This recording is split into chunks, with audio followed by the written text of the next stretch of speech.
But how are you? Everything good? Everything's good. You know, Mr. Boggs, right? Bill Boggs? Say hi to the people for LA Local TV. Hello there. I'm hanging out with Johnny Roselli here. Yeah. Don't tell my son. I got a new connection. Brought it to New York. So that is a fantastic move. I was really happy with that one because I think that'll make Good evening. Welcome to the East Hampton Library tonight for this evening's screening / book signing. Tonight we have Thomas Mayer, and we're going to be screening the pilot episode of MAFIA SPIES, which is based on his book, MAFIA SPIES, which we have in-house for signing. If anybody would like a signed copy, we're going to have a signing. Tom has a new book out also called Montauk to Manhattan, and right now it's being serialized in Dan's papers. And I would also like to thank everybody, Tom Donahue, for being here tonight. We also have Nick Annunziata, who plays handsome Johnny Roselli, here tonight. And without further ado, I'll just turn over tonight to talk to Thomas Mayer. Steve, thank you so much. Thank you, everybody, for coming out tonight. That's so nice of you. I just want to make it clear. Tonight, what we're going to show for roughly 90 minutes is both the pilot and part 2. So you'll see a good portion of the show tonight, and I'm really thrilled about that. Just by way of introduction, for many years I was a reporter for Newsday, and I wrote a book about 10 years ago that became Masters of Sex. It was a biography on.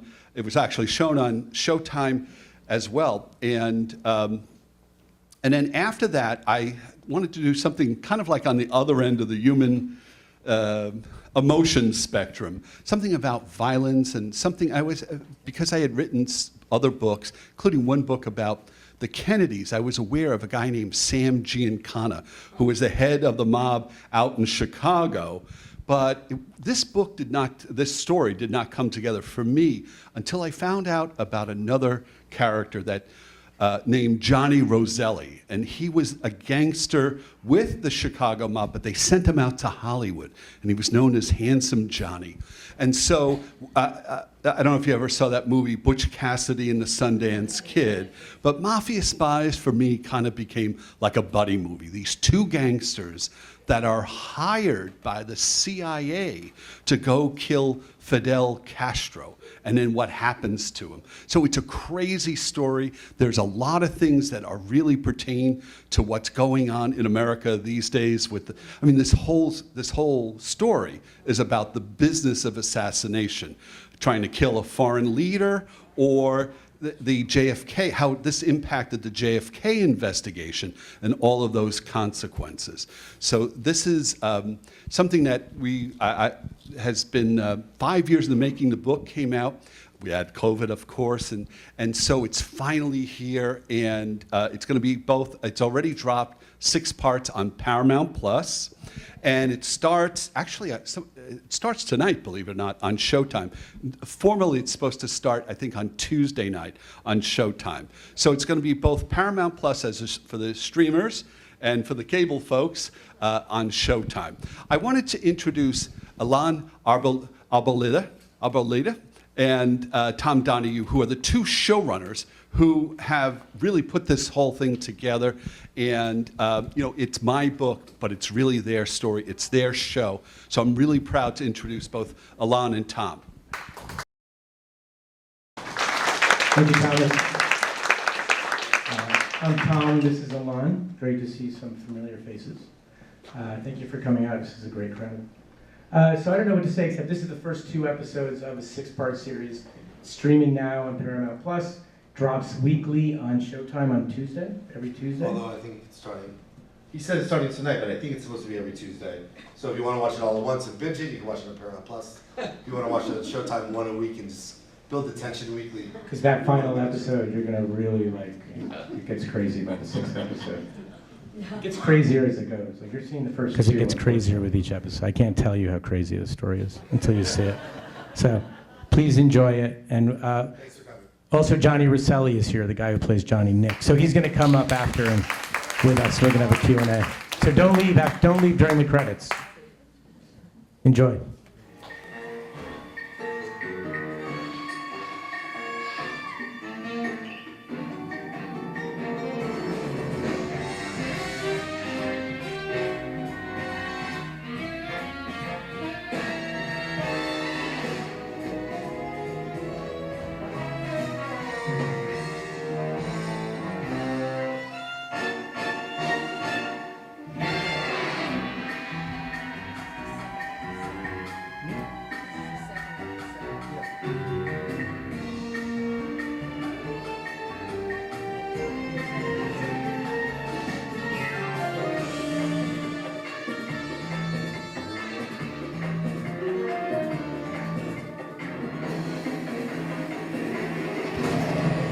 Did everyone understand what happened? Oh, right. So Johnny Rosselli is here, Mr. Nick Annunziata. Johnny Rosselli. The reason I have a hard time inviting him up is I get very intimidated because he's a gangster. Oh, hello. Check, 1, 2. All right, we're here. The drinks are coming around soon. We're going to entertain you all guys. We just left the Palm. We got warmed up, right? We can't watch it anymore. Well, thanks for coming. I don't know, does anyone have any questions? I have a question for Nick. Oh. So when you're playing Johnny Rosselli, what do you have in mind? Was there any particular, like Humphrey Bogart or some other type of gangster? How did you, because you definitely give that Johnny Rosselli aura throughout the whole show.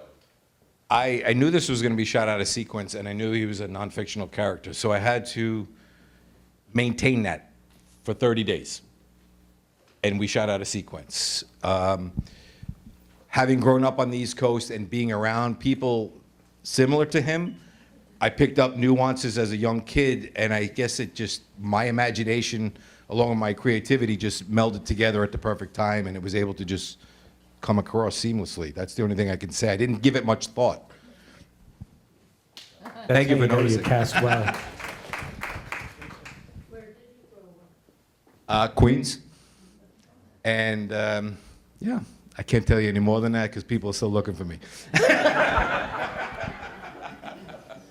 you see in the next few episodes, the story just escalates and escalates, gets more and more sort of out of control, and his character really comes more to the fore. It really is the Rosselli character story, the arc of the 6 episodes. How did you make the decision to present this as a docudrama instead of just the drama? Scripted. Well, actually, so Danny Strong and Matt Jackson optioned this through Disney to make it scripted. But I think the climate, it was too white male. It was too expensive being a period piece. It would have been over $10 million an episode. So Danny came to us and said, what if we broke this out as a docuseries? And then we pitched it. And we sold it to Paramount, who then had to get the rights from Disney, which took about a year to negotiate. Yeah, and Tom, I think you guys know this, but when I first put this together, I went to lunch with a guy named Peter Roth, who's the head of, I went to lunch in 2016. Masters of Sex was on the air, and I was invited to go to lunch out in Los Angeles, in Burbank, with Peter Roth, who was the head of Warner Brothers Television.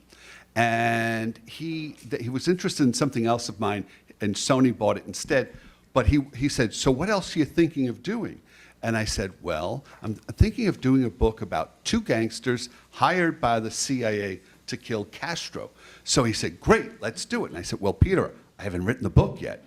He said, don't worry about it. We'll put it in the contract. So they paid me an option. In fact, Joyce and I went down to the Florida Keys, went to the Fontainebleau Hotel, thanks to Warner Brothers Television.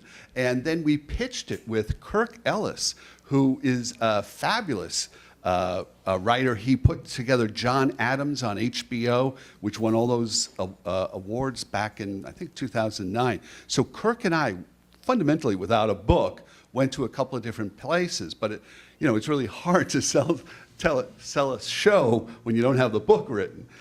So I finished the book. The book came out in 2016, and that's when Danny Strong, who's done 2019. 2019, excuse me. And that's when Danny bought the rights, and then kind of COVID also, I think, was a factor in some of But it was really after Me Too. It was hard. It's hard to make a movie that's dominated by the women are sex objects and the white men are in the lead, and it's just not socially acceptable anymore to make a show just like that. It would have been fine 20 years ago, but today it's much harder, and it's also very expensive. Early '60s period piece. But And I Johnny's think ready Tom- if you want to do anything. I'm here. Let's do it ourselves, right? Anytime you want to do it. I think Tom and Alon did a terrific job. As somebody whose book it is, and they first of all were so open to suggestions that I might have, but they really made it their own, and I think it's terrific. When I saw it, I was just thrilled. So I was really, really happy that it became a docuseries. And I also think it represents the cutting edge of where streaming television is.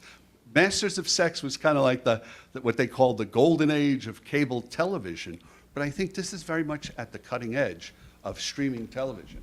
I just wanted to add, I think the medium kind of really helped tell the story because this is so rooted in fact, the ability to show the documents, to show that this is not conspiracy theory, this is actual just conspiracy, and here are the documents that prove it. I think docuseries lends to the credibility of that and actually made it a little bit richer than if we had just, there would have been a point, if you had made it a scripted show, I think there would have been certain a lot of liberties and fictionalization taken, and with a story like this, to be able You wouldn't necessarily really believe it. necessarily believe it because Yeah, it's such a that's a good fantastic point. story, right? It's so crazy. And it gets crazier from these episodes beyond here. So I think having it as a docuseries really grounded it in the... Also, we knew there's so much conspiracy theory around this so we have some incredible Pulitzer Prize winning people that we've interviewed in this. They wouldn't be a part of it if we had any conspiracy theorists. Hey, if that guy's going to be in this, I'm not going to. So everyone was incredibly reputable, incredibly legitimate, and those were the only people we could put in this. And then we would flash back to the documents to show this is reality. We're not making any of this up. I mean, you'll never know the entire truth because you're dealing with, the first thing Thomas says in episode 1 is, how do you tell a story when everyone lies? You back it up with as much documentation as you can. And we go all the way through the Kennedy assassination in episode 5, and we don't tell any theories. It's all based on fact. It was, yeah. I just wanted to ask, how far beyond 1960 do you go chronologically? We go into the church committee hearings in 76, and I won't say what happens, but the 70s, mid-70s, yeah. After Watergate, all that stuff starts coming out about the CIA. The CIA loses legitimacy because of this, but that all happens because of Frank Church in the Congress. Folks, the questions, you should use the microphone so we can pick it up. And that's how we know a lot of what we know, is through that committee. Steve.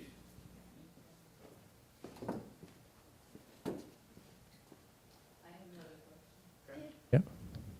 Oh, did the Kennedy family reach you? One second, I'll do you next. I was just curious, did the Kennedy family react to this in any way? Not yet. I don't know if they would. There's so much that's done that I don't know if they're going to bother chasing it all.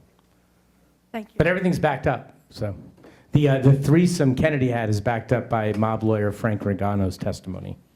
That's it. It seems to be in his character, though, so we went with it.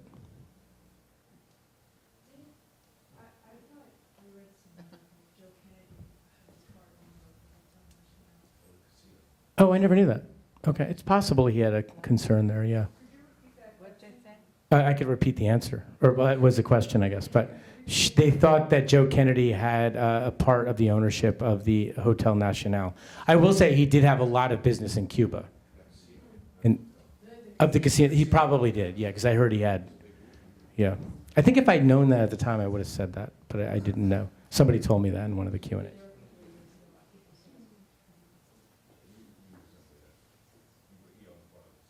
Okay, you know that for a fact, yeah. Wish I'd known this guy. My cousin ran the casino and ran the... I'm leaving right now. Oh, you had another question? I, There's a mention, it's a very quick one, that Raul Castro got paid off $1 million to release the Potentially, mob guy. yeah. But there's no information about the repercussions from that. Was that basically the same kind of Good corruption? question. Well, I don't want to give anything Watch the away. series. But I will say, we don't know if Santos Trafficante was maybe a double agent for Castro or not. That there was another deal made to get him out of prison. That was not really the $1 million, but yeah, and nobody knows for sure. But whenever they tried to assassinate Castro, he was always one step ahead. So.